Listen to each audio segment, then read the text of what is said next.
IPL 2026లో ఎట్టకేలకు బోణీ కొట్టింది Chennai Super Kings. 3 ఓటముల తర్వాత గెలుపు రుచి చూసింది. చపాక్ స్టేడియం వేదికగా ఢిల్లీ క్యాపిటల్స్తో జరిగిన మ్యాచ్లో సీఎస్కే గెలిచింది. ఈ మ్యాచ్లో కొన్ని స్పెషల్ హైలైట్స్ నమోదయ్యాయి. ధోనీ పేరిట ఉన్న ఓ రికార్డును శాంసన్ బద్దలు కొట్టాడు. వాటి గురించి చూసేయండి.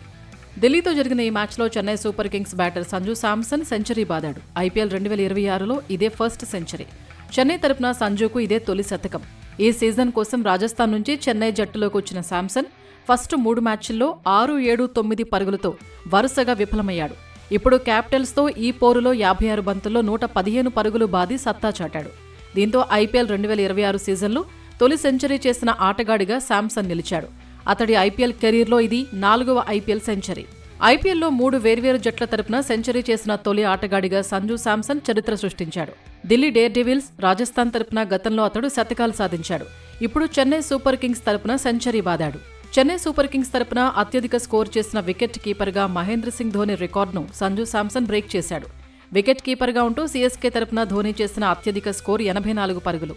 ఢిల్లీతో మ్యాచ్లో శాంసన్ 115 పరుగులు చేసి సీఎస్కే తరపున హైయెస్ట్ స్కోర్ చేసిన వికెట్ కీపర్ బ్యాటర్గా నిలిచాడు. ఈ మ్యాచ్లో శాంసన్ 4 సిక్స్లు బాదాడు.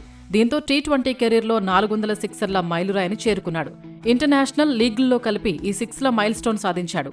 రోహిత్ శర్మ, విరాట్ కోహ్లీ, సూర్యకుమార్ యాదవ్ తర్వాత టీ20లో 400 సిక్స్లు కొట్టిన 4వ ఇండియన్ ప్లేయర్గా శాంసన్ రికార్డు సృష్టించాడు. ఈ మ్యాచ్లో సీఎస్కే బౌలర్ జెమీ ఓవర్టన్ అదరగొట్టాడు. ఢిల్లీ బ్యాటర్లను కట్టడి చేసి చెన్నై గెలుపులో కీలక పాత్ర పోషించాడు.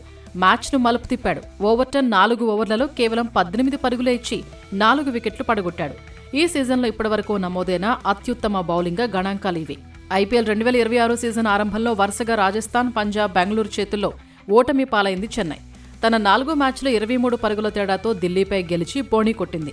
పాయింట్ల ఖాతా తెరిచింది.